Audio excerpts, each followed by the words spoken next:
Well, for more on the human rights angle of the crisis in Afghanistan, I would like to turn now to Patricia Gossman, who is the Associate Asia Director for Human Rights Watch. Thank you so much for joining us today. Thank you. It's Gossman, by the way. Gossman, sorry, excuse me for that. You've written in the past on how past U.S. administrations have seen promoting human rights as more of an obstacle rather than a solution in some of Afghanistan's problems. Can you expand a bit on how that may have contributed to the situation that we're seeing today? Well, I think there was sort of a double message there. On the one hand, a lot of Western governments promoted human rights, women's rights, opening schools, promoting democracy. But when it came to actually pursuing accountability, they fell far short. We knew full well how the Afghan government was failing in this regard. Yet there was, reluctance on the part of Western nations to push very hard on that. And that, I think, contributed to delegitimizing the government, making Afghans doubt in whether that call for protection of human rights was genuine. And now we're seeing the results, that the government fleeing at this moment and leaving so many. Now we have so many people who benefited and pursued those values, trying to pursue human rights on their own, through their own organizations and their own work, being more or less stranded.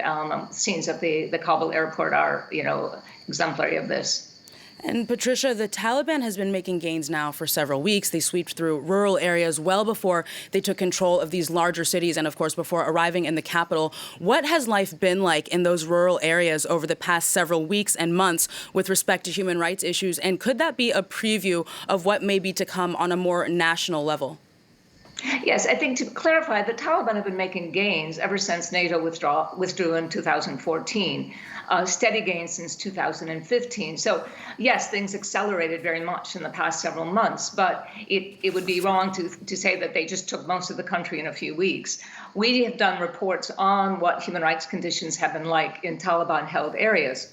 And it does not inspire great confidence. There have been restrictions on women's work, women in public life, restrictions on people's behavior, use of smartphones. And, right now what we've seen also are revenge attacks on people who worked for the government, who worked for the Afghan National Security Forces. So that's most concerning. Is there any reason to believe, Patricia, that the Taliban may change its strategy now that it's in full control of the country? We saw just minutes ago that they're encouraging women to take part in the government. They're maybe thinking about encouraging non-Taliban officials. Does that suggest that there's a possibility for change?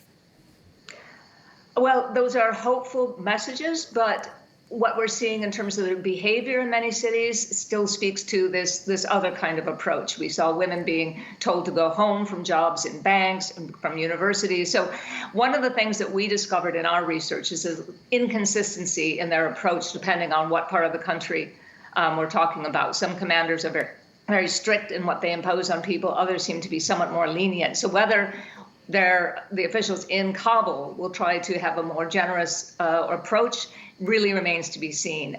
We have not had a lot of faith in Taliban, what they have said.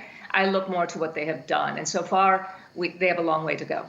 Okay, Patricia Gossman, thank you so much again for that analysis from Human Rights Watch.